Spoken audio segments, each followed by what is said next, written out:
해보도록 합시다. 자, 이제 투자론 할 거예요. 투자론은 오늘 다 끝나는 게 아니라 다음 주까지 해서 이제 투자론이 마무리됩니다.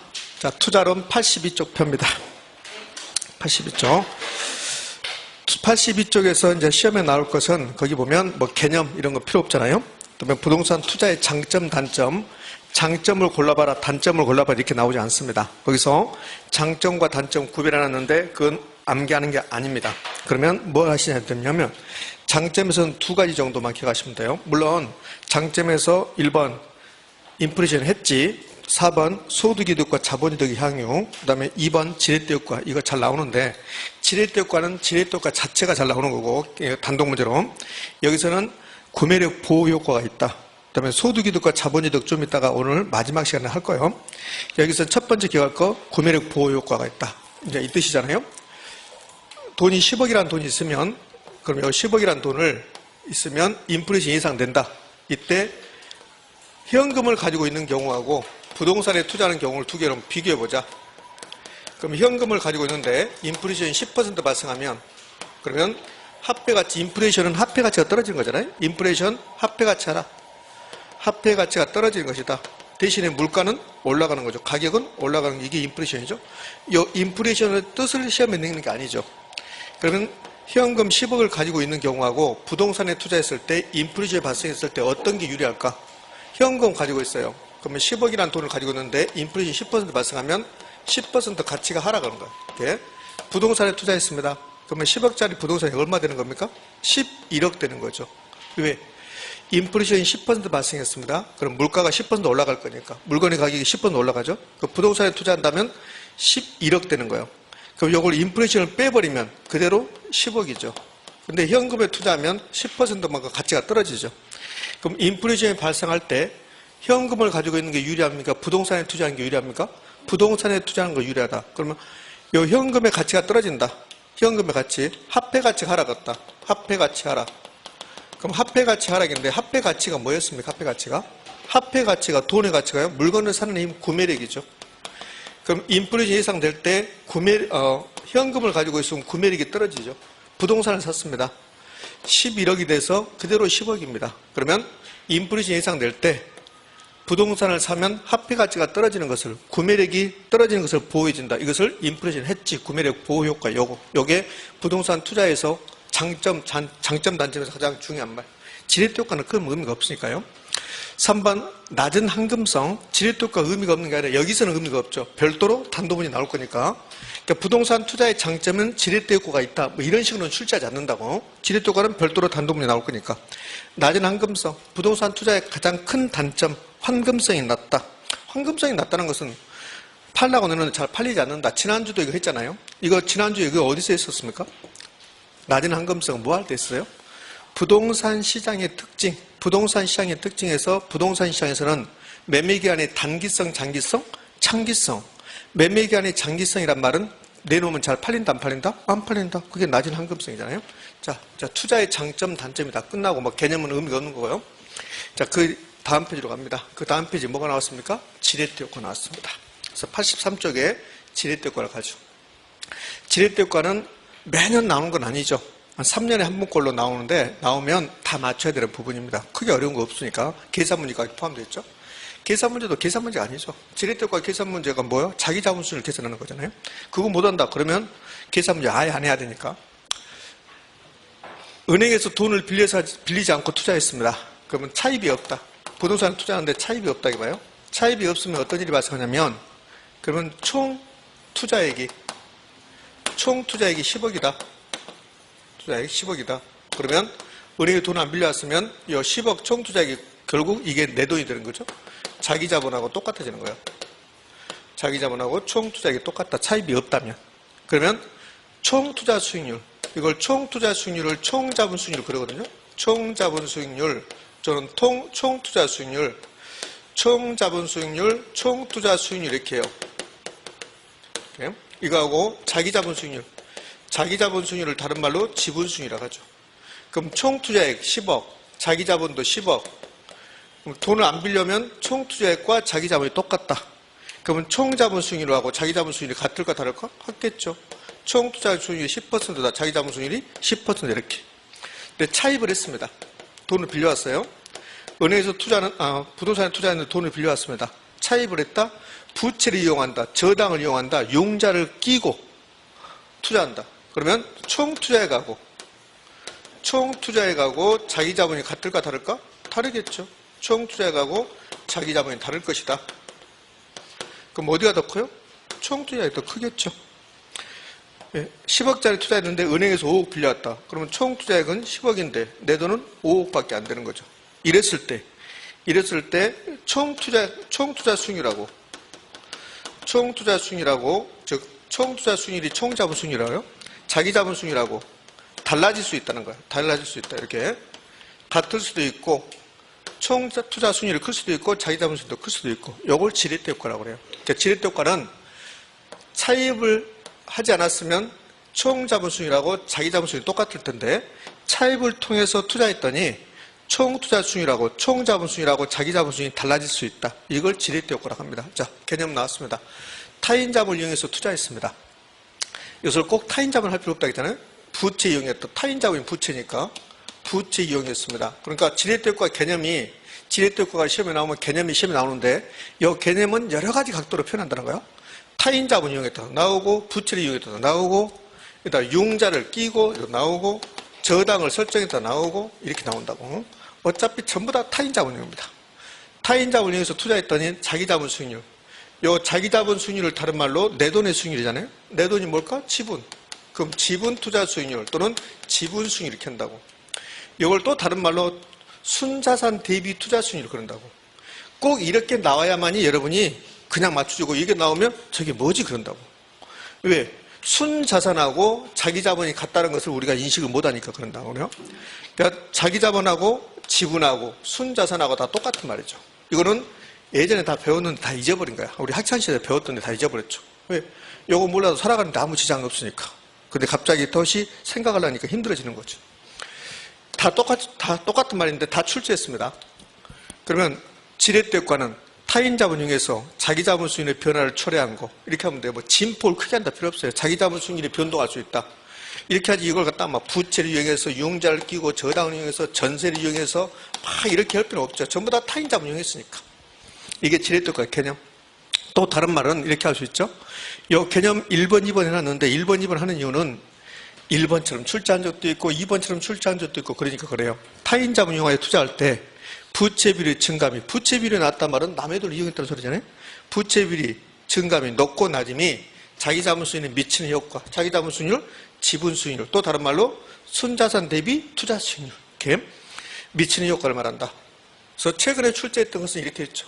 저당을 설정하여 투자했을 때 자기 자본 수익률 변동을 초래한 것을 지렛대 효과라고 한다. OX? O? 자, 개념 끝. 개념에서 여러분들이 이제 하나만 주의할 거고, 순자산이 자기 자본이라는 거. 그러니까 자기 자본 수익률을 순자산 대비 투자 수익률 이렇게 부를 수 있다는 거. 자, 유형입니다. 유형. 지렛대 효과는 세 가지로 나눠져요. 왜 세 가지로 나눠지냐면 남의 돈을 이용했을 때 반드시 내 돈의 수익이 높아지는 거 아니거든요. 내 돈의 수익이 높아질 수도 있고 떨어질 수도 있고 변하지 않을 수도 있고 내 돈의 수익이 높아지면 정의지렛대, 떨어지면 부의지렛대, 변하지 않으면 중립지렛대. 이렇게. 그러니까 타인 자본 이용했을 때 자기 자본 수익률이 변동하잖아요. 변동. 이렇게. 이걸 지렛대 효과라고 한다. 그러면 어느 경우에 정의인가? 총 자본 수익률하고 차익금리 비교해서 차익금리보다 총 자본 수익률이 높을 때, 이거는 쉽게 말하면 은행에서 돈을 빌려올 때 아주 낮은 금리로 빌려왔을 때, 이자율이 매우 낮을 때, 그때는 내 돈 수익이 높아질 수 있다. 이걸 정의지렛대. 자, 구체적으로 가면 총 자본 수익률이 10%입니다. 이 말은 은행에서 돈을 빌려와서 투자하면 나는 10% 수익을 낼 수 있다. 근데 은행 이자 줘야지, 이자요. 차익금리. 차익금리가 5%다. 그럼 5%로 빌려와서 10% 수익을 낸다. 그럼 은행에다가 5% 줘야 되잖아요. 그럼 5를 주고 나면 5가 또 남죠. 그 5가 내 돈 수익을 높여져요. 은행에서 돈을 안 빌렸다고 봐요. 돈 안 빌려면 총 자본 수익률이 10%면 자기 자본 수익률 몇 퍼센트래? 10% 안 빌려왔다면 10%. 근데 돈을 빌려오는데 내 차익금리가 5%다. 그러면 10% 수익을 내서 은행에다 5 주고 나면 5가 남는다. 그 5가 내 돈의 수익률을 높여주는 거야. 이렇게 되면 내 돈의 수익률이 10이 아니라 15%가 된다. 이런 것을 정의 지렛대라고 한다. 그럼 어느 경우에 정의 지렛대일까? 차익금리가 낮을 때 이렇게 하시든지 아니면 총자본수익이 높을 때 이렇게 하시든지 그것은 여러분 자유지. 예? 자, 두 번째 중립지렛대는 총자본수익이 10%인데 은행에서 10% 돈을 빌려와요. 그러면 돈 안 빌려왔다. 총자본수익률 10%, 자기 자본수익률 10% 돈 안 빌려오면 그 빌려왔는데 차익금리하고 총자본수익이 같아요. 이렇게. 그러면 10% 수익을 내서 은행에다 10을 주고 나면 내 돈의 수익률은 저는 변화가 없는 거죠. 그대로. 예? 자, 이제 세 번째 부의지렛대. 부의지렛대는 총자본수익이 10%, 차익금리 15%, 돈 안 빌려왔습니다. 그러면 총자본수익이 10%, 자기자본수익이 10%예요. 은행에서 돈을 빌려왔는데 차익금리 15%, 차익금리가 더 높다. 총자본수익보다. 그럼 10% 수익을 내서 은행에다 15를 줘야 돼. 그러면 10 주고 나면서 5를 어디서 줘야 될까? 내 돈을 깎아야 돼. 그럼 여기서 내 돈 수익률에서 5를 깎아서 내 돈의 수익률 5% 되고 은행에다 5를 줬으니까 내 돈의 수익이 오히려 떨어지네. 이걸 뭐라 한다? 부의 지렛대. 그러면 정중립부, 이건 개념 아시겠잖아요. 내 돈의 수익이 높아지면 정의지렛대, 떨어지면 부의지렛대, 변하지 않으면 중립지렛대. 그럼 무엇이 정중립부를 결정할까? 차익금리. 이 차익금리가 정중립부를 결정한다. 차익금리가. 그 차익금리가 총자본수익이 높냐 낮냐에 따라서 자기자본수익이 높아질 수도 있고 떨어질 수도 있다. 시험은 이 가운데 중립지렛대를 잘 내요. 총자본수익과 차익금리가 같아버리면 이렇게 되면 어떠한 경우도 내 돈의 수익률이 변동하지 않습니다. 총자본수익률하고 차익금리가 같을 때 부채비율의 증감이, 이 말은 은행에서 돈을 많이 빌려오든 조금 빌려오든 내 돈의 수익률에 변화가 없습니다. 이걸 가장 잘 내요. 이렇게 낸다고. 총자본수익률과 차익금리가 같을 때 부채비율이 높아지면 그럼 내 돈의 수익률이 높아진다. OX, X. 이 두 개가 같다고 나오는 순간 내 돈의 수익률에 변화가 없다. 이걸 중립지렛대. 예전에 시험 출제 유형은 아주 착하게 줬습니다. 어떻게 주냐면 이렇게 그대로 줘요. 정의 지렛대 효과란 총자본수익보다 차익금리가 낮을 때, 차익금리가 총자본수익보다 낮을 때, 또는 총자본수익이 차익금리가 높을 때 내 돈의 수익이 높아지는 경우를 말한다. OX, O 이렇게. 그럼 만약에 투자하는데 은행에서 돈을 빌려서 투자한다 이거야. 그런데 이런 조건이다. 차익금리가 5%고 총자본이 10% 이런 조건이다. 이렇게 된다면 돈을 많이 빌려온 게 유리할까요? 조금 빌린 게 유리할까? 많이 빌려온 게 유리하죠. 그럼 많이 빌려왔다. 이런 조건은 돈을 많이 빌려왔다. 그것을 시험에서는 부채비율이 높다라고 해요. 높다라고. 그러면 총자본수익보다 차익금리가 낮을 때 부채비율이 높을수록 내 돈의 수익률은 급격히 올라간다고. 급격히 이렇게 한다고요. 총자본수익률이 차익금리보다 높을 때 부채비율이 높아지면 자기자본수익률이 급격히 상승하는데 이를 정의 지렛대 효과라고 한다. OX, O 이렇게. 그러면 부의 지렛대는 할 필요 없잖아요. 반대일 거니까. 그 부의 지렛대는 차익금리가 높을 때 이렇게 되면 내 돈의 수익률은 떨어진다고. 이때 이렇게 됐을 때 부채비율이 높아요. 그 부채비율이 높으면 은행에 돈을 많이 빌려온다는 소리야. 이자를 많이 주기로 하고 은행에서 돈을 많이 빌려온다. 그럼 내 돈의 수익률은 급격히 떨어지겠지. 이걸 부의 지렛대라고 한다. OX, O. 그렇게 시험을 출제하겠네요. 자, 근데 이렇게 하면 좋을 텐데 똑같은 말이 있다는 거. 총자본수익률하고 똑같은 말이 종합수익률. 종합수익률하고도 똑같은 말이, 세 개가 똑같은 말이 총투자수익률. 그러니까 총자본수익률 해도 되고 총투자수익률 해도 되고 종합수익률 해도 상관없고 이렇게. 다 똑같은 말. 근데 가장 일반적으로 표현하는 게 총자본수익률. 차익금리, 저는 차익금리라고 했는데 차익금리하고 똑같은 말, 저당 수익률, 저당 이자율. 우리가 가장 일반적으로 안 쓰는 말이 이 말이에요. 이 말인데 차익금리하고 똑같은 말이 대출이자율, 대출이자율, 융자이자율, 융자이자율 이렇게 할 수 있겠죠. 대출금리 이렇게 할 수 있죠. 네, 가장 안 쓰는 말이 저당 수익률인데 시험은 저당 수익률이라고 잘 나온다는 거. 그러니까 차익금리 자리에 저당 수익률을 써도 상관없다는 거. 정의 지렛대 효과란 총자본수익률이 저당 수익률보다 높을 때 발생한다. OX, O. 그럼 결국은 정중립부를 결정하는 것은 뭡니까? 차익금리. 은행에서 돈을 빌려오든 빌려오지 않든, 빌려오는데 많이 빌려오든 조금 빌려오든, 이자율이 높든 낮든 총자본순위는 변동하지 않습니다. 총자본순위는 돈을 빌려오든 빌려오지 않든, 빌려왔는데 많이 빌려오든 조금 빌려오든, 이자율이 높든 낮든 총자본순위는 변동이 없다. 다만 변동하는 게 뭐다? 자기자본순위 변동. 자기자본순위. 총자본순위의 변화를 초래했다 그러면 틀린 말이에요. 타인자본이용 했을 때 총자본순위의 변동을 초래한 것을 지렛대효과라고 한다. OX, X. 총자본순위는 전혀 변화가 없다. 자, 그럼 유형 끝났습니다. 유형 끝나면 어차피 지렛대효과는 자기자본순위를 계산할 수 있는가를 물어보는 거야. 왜? 자기자본순위 변동할 거니까. 그러니까 자기자본순위를 계산할 수 있어야 되는데 계산 문제가 들어가죠. 29회 때까지 계산 문제를 내고 그 뒤로는 지금 출제하지 않았어요. 그러면 최근 한 3년 동안, 4년 동안 출제하지 않았습니다. 지렛대효과, 자기자본순위를. 그러나 나오면 무조건 맞춰야 돼. 자기자본순위 계산은. 이 공식 이용하면 되죠. 자기자본순위는 자기자본에 대해서 순용업소득, 그러니까 자기자본순위는 내 돈 가지고 번 수익의 비율이야. 그러면 부동산에 투자한다 이거야. 이 부동산에 투자한다. 그럼 자기자본, 내 돈. 자기자본이 만약에 10억이었다. 10억. 그러면 10억 가지고 번 수익의 비율. 이게 자기자본순위라고. 근데 부동산에 투자한다면 돈을 두 가지 형태로 벌잖아요. 어떻게 벌어요? 영업을 통해서. 영업을 통해서 돈 벌죠. 그게 이제 순용업소득이에요. 순용업소득. 이게 하나 있고, 부동산 팔아. 처분 시. 처분 시 시세 차익, 시세 차익. 이 시세 차익을 우리는 자본이득이라고 배웠다고, 자본이득. 이렇게. 근데 꼭 자본이득이 플러스일 수는 없잖아요. 분석하기 떨어질 수 있으니까. 그러면 10억을 투자해서, 자기자본순위는 10억을 투자해서 이 10억 가지고 번 수익. 그럼 순용업소득이 만약에 이게 1억이다. 그 다음에 시세차익이 1억이다. 라고 한번 가정을 해봐요. 그럼 내 돈 10억이 투입돼서 돈은 지금 두 가지 벌었죠. 영업을 통해서 1억 벌고 시세차익, 지금 부동산 가치가 1억이 올라갔고, 그럼 결국 2억이 번 거죠. 2억을 이렇게. 이렇게 되면 내 돈의 순위는 몇 퍼센트? 20%.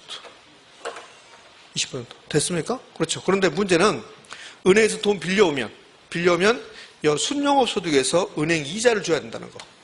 이자. 그럼 자기자본순위는 결국은 은행에 돈을 안 빌렸다 이거예요. 차입이 없다. 은행에서 돈을 빌려오지 않았다. 그럼 자기자본순위는 자기자본, 순용업소득 플러스 부동산 가치가 올라간 거. 부동산 가치 상승분. 이렇게 하면 되잖아요. 그건 떨어질 수 있죠. 부동산 가치가 떨어지면 빼야지. 부동산 가치 하락분. 이렇게 하면 되잖아요. 이렇게. 이게 자기자본순위잖아요. 그리고 두 개 묶으면 이 부동산 가치 상승분 하락분은 가치 변화 하면 돼요. 가치 변화. 그럼 자기자본순위는 자기자본에 대해서 순용업소득 플러스 마이너스 가치 변화. 투자 자산의 부동산의 가치 변화. 이렇게 하면 자기자본순위 되는 거죠. 제 생각에 이런 거 외우는 게 아닐 것 같은데. 여러분 이제 외우실 분 외우시고. 당연한 거잖아요. 자기자본순위, 내 돈 가지고 번 수익의 비율. 그럼 내 돈이 얼마 투입됐냐? 10억이 투입됐다. 부동산 투자하면 돈을 몇 가지 벌어요? 두 가지로. 영업에서 벌고, 그 다음에 시세차익이 나올 것이고, 근데 은행에다 예금했다 이거예요. 은행에다 예금했다면 이게 없는 거죠. 은행에다 예금은 시세차익이 없을 거니까. 은행에다 예금하면 10억을 예금했다. 그냥 그대로 원금 10억일 거니까. 시세차익이 없을 거니까. 근데 부동산에 투자한다면 여기 영업을 통해서 돈 번 거 있고 처분했을 때 자본이도 있을 거니까 두 개를 더 해줘야지. 근데 돈을 빌려온다면 여기서 뭘만 빼면 돼요? 이자만 빼면 되죠. 이자만. 그럼 결국은 차입이 있다라고 가정한다면, 이제 차입이 없는 게 차입이 있다고 가정한다면, 이 차입이 없는 것에서 순용업소득에서 뭐만 빼면 돼요? 이자만 빼면 되죠.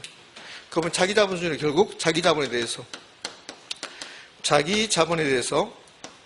순용업소득, 여기서 뭘 빼고? 이자 비용 빼줘야지. 빼고, 그리고 플러스 마이너스 가치 변화. 이렇게 하시면 되겠네. 이게 자기자본순위 계산 공식입니다. 이걸 외웠다가 그대로 대입하시든지 그냥 느낌으로 저렇게 하시면 되겠다 하면 되겠다 하시든지 그것은 여러분 자유죠. 이게 하나 있고, 그 다음에 그 밑에는 여기 총차불화 외웠던 거. 그러니까 자기자본순위 계산이 두 가지 형태로 나올 수 있다는 거예요. 1번 공식 이용하는 거, 지금까지 설명했던 거. 그 다음에 밑에 공식 이용하는 거. 한 장을 넘겨볼까요? 84쪽 가보자고요. 84쪽에 자기자본순위 계산이 두 개 나왔어요. 자기자본수익 계산 1번, 자기자본수익 계산 2번 나왔습니다. 1번이 더 잘 나와요. 2번은 2번밖에 안 나왔어요. 2번은. 그러니까 2번의 형태로 나온 게 요 밑에 있는 거. 칠판 볼까요? 요 밑에 있는 거. 이걸 우리는 총차부라 외우는 거야. 총, 차, 부 이렇게 외우는 거야. 이렇게. 어제 수업 안 했죠? 오늘 처음이죠? 일주일 만에? 지금 여러분들 적응을 못하고 있는 것 같아. 멍 때리고 있는 것 같은데? 어차피 또 해야 되니까 90 몇 일 남았잖아요. 이것도 지워졌네. 며칠 안 남았는지 모르겠지만 자, 90 몇 일 90일도 안 남은 것 같은데 90일 남았나? 90일 남았다 합시다. 90일. 자, 총차부 이렇게 오셔야 돼요. 요거는 오히려 더 간단해요. 그대로 나올 거니까 제가 총 투자 수익률 이렇게 써놨습니다. 여기다 똑같은 말이 총 자본 수익률. 총 투자 수익률도 되고 총 자본 수익률도 상관없다. 총차부 이렇게 외우는 거야. 의미하셨습니까? 이렇게 총차부. 자, 좀 이따가 한번 풀어볼게요. 이거. 총차부 이렇게 외우시는데 요 차익금리라고 시험은 문제를 주지 않는다. 그럼 뭐라고 준대요? 차익금리와 똑같은 게 저당 수익률, 저당 이자율 이렇게 대출금리 이렇게 나온다. 이제 풀어봅시다. 몇 쪽에? 84쪽에 있는 거 풀어볼까요? 밑에부터. 밑에. 자기자본수익 계산 문제 2번부터 해볼게요. 이게 총차부니까. 총 자본수익률 10%, 저당 수익률 8%, 저당 수익률 차익금리죠? 대부비율이 50에서 60으로 변할 때 자기자본수익률 변화는 그랬습니다. 그러면 자기자본수익률 좀 두 개 구하라는 소리야. 대부비율이 50%일 때하고 대부비율이 60%일 때 자기자본수익률 계산해봐라. 그 소리야. 그러면 지금 우리가 구하고자 하는 계산 문제 2번은 요 위에 공식입니까? 밑에 공식입니까? 밑에 공식. 총차부. 여기다 대입하면 돼요. 자, 보자고요. 아무것도 아니니까. 자, 그러면 두 가지. 첫 번째, 대부비율이 50%일 때. 이때 자기자본수익률 계산해 보자고요. 그럼 총 투자 수익률 몇 퍼센트 했습니까? 10%. 플러스 총 투자 수익률 10%. 차익금리가 저당 수익률 나왔죠? 몇 퍼센트? 8%. 자, 곱하기. 요 부가 부채 비율. 근데 이제 부채 비율 총차분에 외웠는데 요 부채 비율 수식을 모르면 이 문제를 못 풀죠. 근데 부채 비율하고 대부 비율이 똑같다고 생각하고 여기다 0.5를 곱해줬다. 그럼 틀려버리는 거지. 대부 비율하고 부채 비율하고 같은 말 다른 말? 다른 말. 그 부채 비율은 공식이 부채 비율을 일부러 외울 필요 없다고 했잖아요. 대부 비율 나오면 그 밑에 무슨 비율 나오고 뭐 지분 비율 나오고 이렇게 나눈 거 이게 부채 비율이잖아요. 그러니까 대부 비율이 주어지면 바로 지분 비율도 알게 되고 부채 비율도 알게 된다. 이거 연습을 여러 번 해봤을 건데요. 이렇게 연습해봤잖아요. 대부 비율이 20%이다. 그러면 지분 비율은 80%일 거고 두 개 나눈 게 부채 비율이거든. 그 부채 비율은 몇 퍼센트일까요? 부채 비율은 25%가 되겠죠. 20을 80으로 나누면 그러면 8분의 2, 4분의 1, 그럼 25%. 대부비율 50%가 됐습니다. 이거는 대부비율 50이다. 그러면 자동적으로 이거 좀 암기하라고 그랬어요. 대부비율 50이다. 그러면 지분비율도 50, 부채비율은 100%. 그럼 지분비율이 50이고 부채비율은 100%죠. 100%는 1이야 1. 그러면 여기 대부비율이 50이면 여기 들어갈 게 부채비율이거든. 부채비율. 여기 들어갈 게 부채비율이란 말이에요. 부채비율. 여기 부채비율을 이제 넣어야죠. 부채비율. 그 부채비율은 계산해 보게요. 대부비율을 무슨 비율로? 지분비율로 나눈 것이다. 그럼 대부비율이 50%면 지분비율도 50이고 부채비율은 100%고 부채비율 100%가 1이 되는 거고 그럼 여기다가 곱하기 1을 하는 거죠. 이 문제는 이게 쟁점. 그러면 이제 이렇게 됐는데 계산 이렇게 두 개를 더하고 빼고 이러면 안 된다는 거. 이렇게. 자, 여기서부터 더 그러면 10에서 8 빼니 몇입니까? 2 곱하기 1 그러면 2% 됐고 10 더하니까 몇 퍼센트? 12%. 대부비율이 50%일 때 자기자본수익률이 12%. 자, 이번에는 대부비율이 몇 퍼센트가 됐어요? 대부비율이 60%가 됐다면 60%. 자, 그럼 이 문제 정해지랬답니까? 부해지랬답니까? 중립지랬답니까? 이 문제는 정해지랬대. 왜? 총 자본순위는 10%인데 여기다 할까요? 총 자본 10%인데 차익금리는 8%밖에 안 되니까 정해지랬대요. 그러니까 정해지랬대고 그러면 총 자본순위 10%보다 자기 자본순위 12% 높아졌잖아요. 그렇죠? 정해지랬대. 이제 대부비율이 60% 높아졌어요.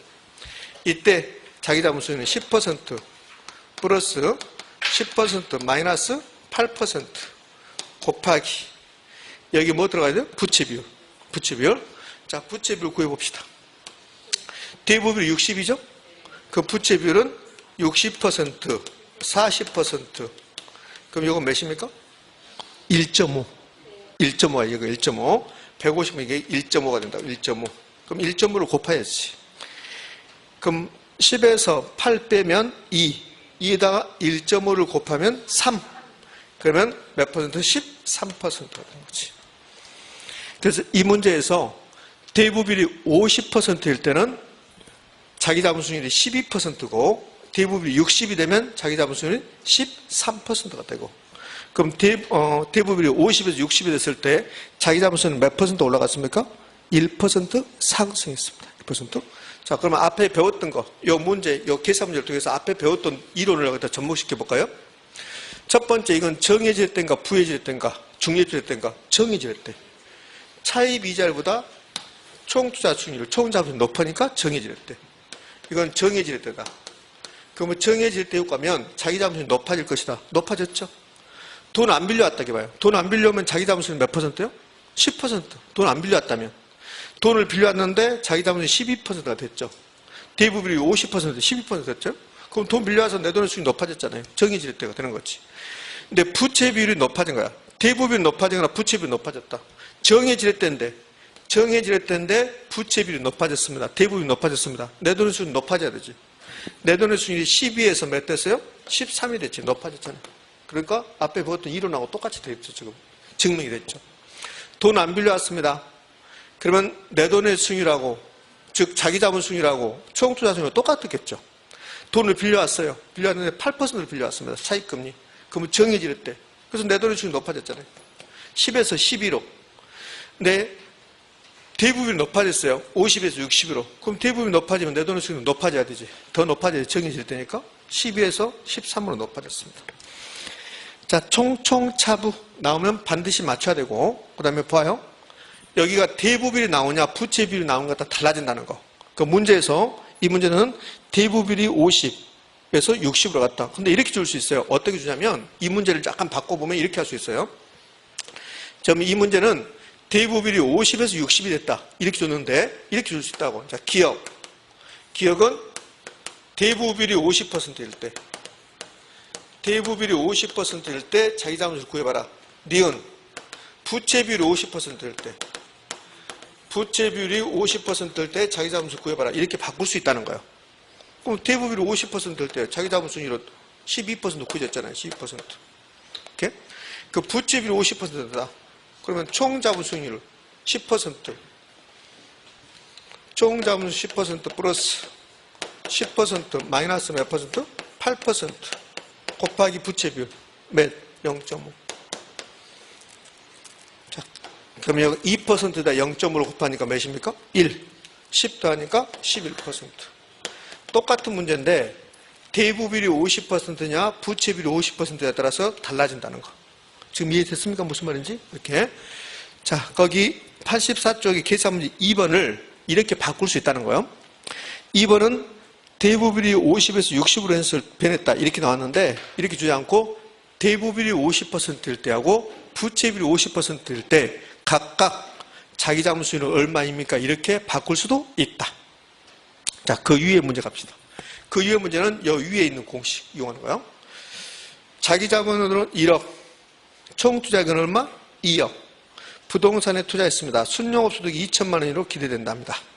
차입이자율이 5%일 때, 10%일 때, 15%일 때 자기 자본수익률과 지렛대를 판단하십시오. 그랬습니다. 그럼 하나만 해볼게요. 어떻게 경우할 거냐면, 그러면 3번 할게요. 차입이자율이 15%일 때. 그럼 이제 그런 문제가 나오면 공식을 써보죠. 공식. 자기 자본수익률 공식. 자기자본 수익률은 자기자본에 대해서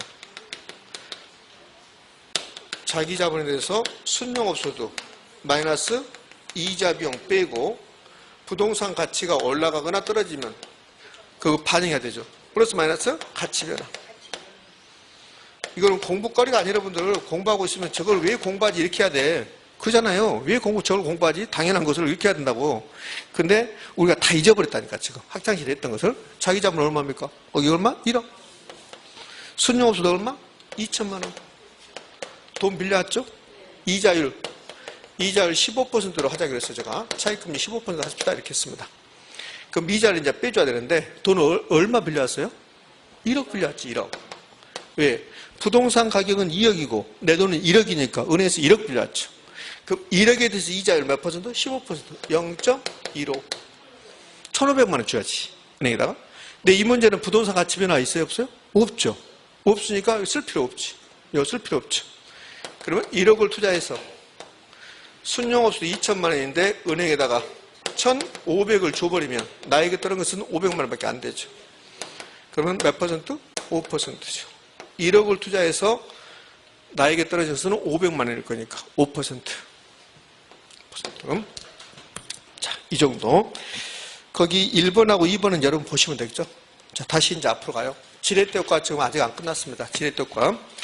지렛대 효과 개념했고, 유형했고, 그 다음에 자기자본수를 계산해 봤어요. 자, 지렛대 효과 기타사항. 책 83쪽 하단부의 4번 지렛대 효과 전환 등 기타사항입니다.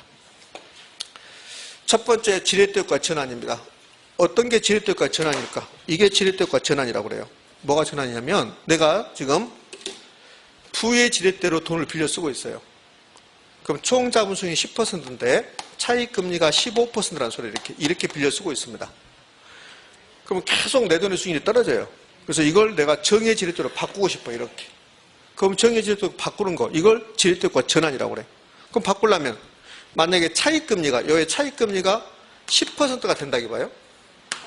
그럼 총 자본수익이 10% 차익금리가 10%가 된다고 가정을 한번 해봅시다. 이렇게 되면 그러면 무슨 지렛대입니까? 중립지렛대가 되죠. 근데 이게 9%가 되면 무슨 지렛대가 돼요? 정의 지렛대가 되죠. 그럼 부의 지렛대를 정의 지렛대로 바꾸려면 뭘 낮추면 돼요? 차익금리를 낮추면 되죠. 그거죠. 그걸 지렛대과 전환이라고 그래요. 아주 빈번하게 출제하지 않습니다. 그러니까 지렛대과 전환은 부의 지렛대를 정의 지렛대로 바꾸려면 어떻게 해야 됩니까? 그 말이야. 그럼 뭘 낮추면 돼요? 차익금리 낮추면 된다. 지렛대과의 전환. 부의 지렛대 효과를 정의 지렛대로 바꾸고 싶다. 차익금리를 총자본수익보다 낮게 하면 부의 지렛대 효과가 정의 지렛대가 전환된다. 자, 우리 시험은 이렇게 냈어요. 부채 비율을 낮추면 부의 지렛대가 정의 지렛대 효과로 전환된다. OX? X. 자, 2번. 부의 지렛대 효과가 발생할 때는 부채 비율을 부채 비율을 감소하여도 정의 지렛대로 전환할 수가 없다. 그러면 부의 지렛대를 정의 지렛대로 바꾸려면 부채 비율을 낮춰야 됩니까? 차익금을 낮춰야 한다? 차익금을 낮춰야 된다. 2번. 총자본수익률과 저당수익률이 동일할 때 이것을 중립지렛대라고 하죠. 이때는 부채 비율의 변화는 부채 비율이 높고 낮음이 자기자본수익률에 영향을 미치지 못한다. 엄청나게 잘 나오죠. 총자본수익률과 저당수익률이 같으면 총자본수익률과 차익금리가 같으면 부채 비율의 증감은 자기자본수익률에 영향을 미치지 못한다. 자기자본수익률에 영향이 없다. 자기자본수익 변동이 하지 않는다. 이것을 중립지렛대. 그러니까 중립지렛대 효과란 말은 쓰지 않습니다. 쓰지 않고 요즘은 이렇게 출제해요. 요즘은 중립이니 정이니 분이 이런 말 안 쓰고 그냥 총자본수익률과 저당수익률 요 두 개만 갖고 자기자본수익률이 높아지냐 떨어지냐 그걸 물어보죠. 요 3번은 여러분 책에 없는 겁니다. 저 뒤쪽에 있는 건데 이제 이 부분에서 중요한 내용이니까요. 타인자본 이용했습니다. 그 타인자본 이용했을 때 좋은 점과 나쁜 점이 나온다 했잖아요. 좋은 점은 타인자본 이용하면 은행에 돈을 안 빌려면 내 돈의 수익이 변동합니까? 안 합니까? 안 하죠. 은행에서 돈을 안 빌려면 내 돈의 수익이 변동하지 않는데 은행에서 돈을 빌려오면 그럼 내 돈의 수익이 변할 수 있다는 거예요. 내 돈의 수익이 증가할 수도 있고 즉 자기 자본이 높아질 수도 있고 떨어질 수도 있는 거죠. 물론 변하지 않을 수도 있지만 즉 지렛대 효과가 기대된다는 거 이게 좋은 점. 그러나 타인자본 이용한다면 은행에서 돈 빌려서 투자했습니다. 갚지 못할 위험이 금융적 위험이죠. 금융적 위험 등 투자 위험이 증가 감소? 증가. 지렛대 효과에서 가장 많이 나온 게 이거예요. 얘는 지렛대 효과가 나오지 않아도 이 지문은 매우 잘 나옵니다. 요즘은 약간 뜸하고 있어요. 아주 잘 나오는 지문. 타인 자본 이용해서 투자했습니다. 좋은 점과 나쁜 점. 좋은 점은 내 돈의 수익을 높일 수 있다. 나쁜 점은요, 투자 위험이 증가한다. 근데 타인 자본 이용이라고 나오기도 하고, 부채를 이용했을 때 부채비율이 높아질수록 이렇게 나와요. 부채비율이 높아질수록 타인 자본 이용했다는 소리예요. 그럼 부채비율이 높아질수록 부채비율의 증감이 이렇게 나오죠. 그럼 결국 타인 자본 이용했다. 좋은 점, 지렛대 효과가 기대된다. 나쁜 점, 투자 위험이 많다? 증가한다. 자, 지렛대 효과는 끝났어요. 지렛대 효과 오래 나올 수 있습니다. 그러면 개념부터 나온다는 거. 개념, 그 다음에 유형. 유형은 차익금리하고 총자본순을 비교해서 정중립부가 결정된다는 거. 그 다음에 자기자본순을 계산할 수 있지 않는다는 거. 총차부. 얘도 유심히 봐야 되고. 그 다음에 지렛대 효과 전환. 차익금리를 낮춰라. 차익금리를. 타인자본 이용했을 때 좋은 점, 자기자본순을 높일 수 있다. 지렛대 효과 기대된다. 나쁜 점은 투자 위험이 많다? 증가한다. 자, 지렛대 효과 끝났습니다. 그 다음에 이제 이어지는 게 투자에 대한 위험입니다. 투자는 위험을 부담하면서 수익을 높이는 게 투자입니다. 그래서 책은 85쪽 가면 부동산 투자 위험과 수익이라는 큰 타이틀이 있고, 이제 위험부터 배우죠. 위험의 개념은 시험에 나오지 않아요. 개념은 불확실성입니다. 불확실성. 기대순위의 변동 가능성이 다 필요 없어요. 불확실성인데 이걸 기억하죠. 위험을 측정할 때는 표준편차 뭘로 측정한다? 분산으로. 위험은 표준편차 분산으로 측정한다. 그것만 기억하시면 되겠네. 이제 위험의 종류 갑시다. 부동산 투자 위험의 종류. 아주 빈번하게 나오진 않습니다. 그러나 위험의 종류에서 시험에 가장 잘 나오는 게 금융적 위험. 여기 이제 가장 잘 나오죠. 금융적 위험부터 타인 자본 이용했습니다. 차익금을 이용했습니다. 그래서 투자했어요. 그러면 은행 돈을 갚아야 됩니까? 안 갚아야 됩니까? 갚아야 되죠. 그런데 원리금을 상환하지 못할 위험, 즉 채무 불이행 위험, 이것을 금융적 위험이다 이렇게 해요. 그럼 금융적 위험을 없애는 방법도 있겠네. 타인 자본 이용했을 때만 금융적 위험이 나타나는 거야. 타인 자본 이용하지 않았다. 금융적 위험이 없거든. 그럼 타인만 자본 이용하지 않으면 금융적 위험이 있다 없다? 없다. 4번이 잘래요. 전액 자기 자본을 투자했다. 그럼 타인 자본 이용하지 않았다. 그럼 금융적 위험이 있다 없다? 없다. 금융적 위험은 없다. 근데 이걸 바꿔준다고. 전액 자기 자본을 투자했을 때 금융적 위험 대신에 유동성 위험이라고 한다고. 유동성 위험. 유동성 위험은 없다 이렇게 한다고. 그럼 올까 있을까? X. 전액 자기 자본을 투자했습니다. 유동성 위험이 없는 게 아니라 금융적 위험이 없다는 거. 전액 자기 자본 투자했을 때 유동성 위험은 없다 이렇게 한다고. 그러면 X. 금융적 위험이 없다. 자, 2번하고 3번 중에서 이제 2번 아까 봤던 거예요. 아까 지렛대효과에서 부채가 많을수록 지렛대효과가 크게 나타날 수 있으나 금융적 위험 등 투자 위험도 많다? 증가한다. 아까 봤잖아요. 지렛대효과에서. 3번은 4번하고 똑같은 말이죠. 4번은 전액 자기 자본 투자했다. 그럼 금융적 위험 없겠죠. 그러면 3번은 대부비율이 높을수록 부채비율이 높을수록 이 말은 은행 돈을 많이 빌려왔다는 소리죠. 그럼 금융적 위험은 커질까 작아질까? 커지겠지. 유동성 위험으로 갔죠. 금융적 위험이 가장 시험에 잘 나오긴 합니다. 자, 이거는 단독 문제만 나와. 단독 문제. 금융적 위험은 타인 자본 이용했다. 그러면 금융적 위험이에요. 유동성 위험은 부동산은 환금성이 현금화 가능성이 높아요, 낮아요? 낮다겠잖아요. 그래서 유동성 위험은 환금성이 낮기 때문에 팔라고 내렸을 때 잘 안 팔린다. 내가 원하는 시기에 팔 수 없다. 지금 내가 팔고 싶어. 현금하고 싶어. 이건 내가 분산에 투자했어요. 이 분산에. 내 돈이 필요해서 이거 팔라고 내놨습니다. 지금 팔린다? 잘 안 팔린다? 안 팔린다. 원하는 시기에 현금할 수 없는 이유. 안 팔려서 10억짜리를 팔라고 내놓은 과정에서 7억에 팔았다. 현금이 급하니까. 그럼 은행에다 예금하면 이런 일이 있을까 없을까? 없어요. 10억이라는 돈을 은행에다 예금했습니다. 그럼 바로 10억이거든. 현금으로. 내 부동산에 투자해서 잘 안 팔리니까 7억에 팔았다. 그럼 현금화 과정에서 환금성이 낮기 때문에 시장가치 얼마 손실? 3억의 손실. 이걸 유동성 위험 두 가지로. 유동성 위험은 시장가치 손실 가능성 이거 하나 하고 원하는 시기에 현금할 수 없다. 이거 두 가지. 근데 이제 바꿔준다고. 금융적 위험과 유동성 위험을 바꿔준다고. 어떻게? 금융적 위험이란 원하는 시기에 현금할 수 없는 위험을 말한다. OX? X. 끝. 사업상 위험은 부동산 투자 사업을 한다면 나타나는 위험을 사업상 위험이라고 그래요. 사업상 어쩔 수 없이 나타나는 위험. 자, 투자 사업한다. 부동산 투자 사업한다. 부동산. 그 부동산 투자 사업을 하면 그러면 이 부동산 사서 취득해서 그냥 나중에 바로 파는 게 아니라 운영하죠. 운영. 취득, 운영, 처분합니다. 그럼 이걸 부동산 투자 사업한다고. 그럼 이 과정에서 나타나는 위험을 사업상 위험이라고 그래.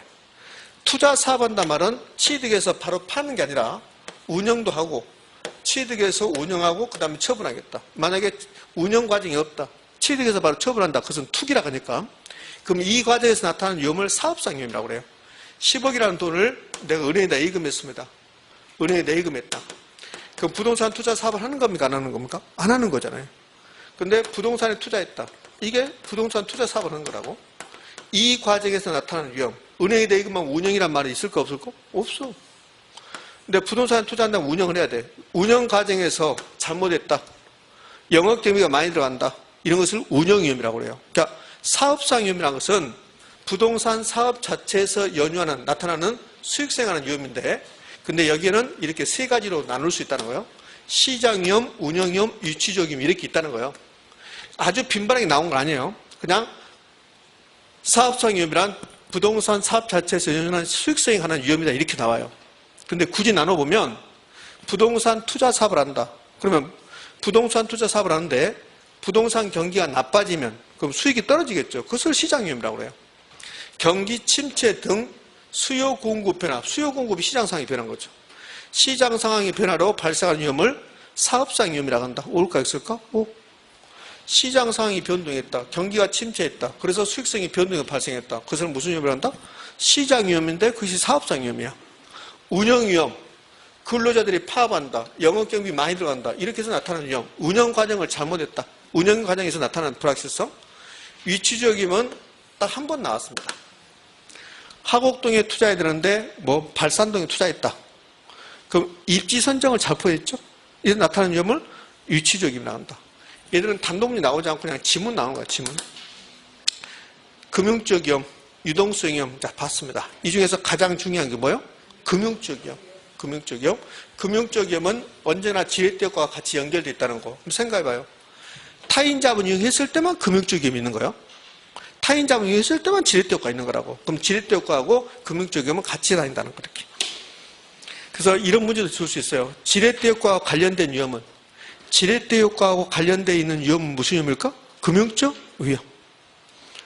자, 인프레 위험하고 그다음에 법적 위험이 있습니다. 법적 위험이 거의 나오지 않습니다.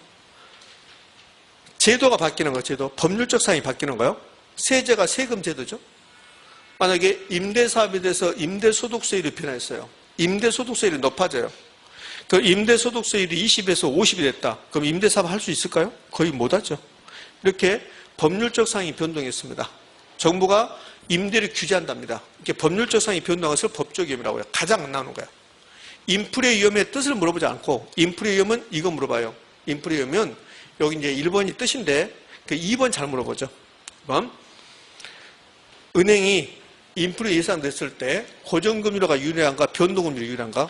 고정금리로 가면 인플레이션이 발생하든 말든 금리는 딱 고정돼 있어. 고정금리 5%. 그런데 변동금리로 가면 인플레이션이 발생하면 금리를 7, 8 이렇게 높일 수 있는 거야.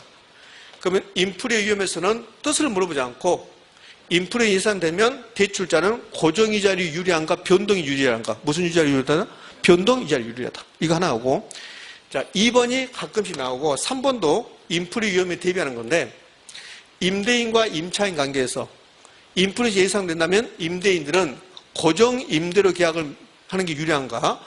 인플레이션이 예상되는 만큼 물가 상승률 만큼 임대료 인상 계약이 유리한가? 임대료 인상 계약이 유리하다는 거. 여러분 임대인입니다. 그런데 인플레이션이 예상되면 그러면 임대료 높이는 계약을 하자는 거예요. 높이는 계약. 그래서 임차인에게 인플레 위험을 떠넘기겠다. 요거 낸단 말이에요. 그러니까 인플레 위험을 뜻을 낸 게 아니라 2번 가끔 내고 3번은 잘 내지 않아요. 2번은 금융론에서 배우게 돼요. 금융론에서 다다음 주에 금융론에서 인플레 예상됩니다. 그러면 은행은 무슨 금리가 유리하다? 변동금리가 유리하다. 그러니까 위험의 이제 개념이 하고 위험의 종류까지 끝났습니다. 위험에서 가장 중요한 것은 뭐였습니까? 자, 넘겨봐요, 책을. 86쪽까지. 86쪽 가면 위험에 대한 투자자의 태도가 나오고 4번에 위험 처리 관리 방법 나오고 위험에서 가장 중요한 것은 몇 번이겠어요? 4번. 위험 처리 관리 방법이 가장 중요. 시간이 빨리 흘러가네요. 자, 10분 쉬었다가 계속 이어서 하죠.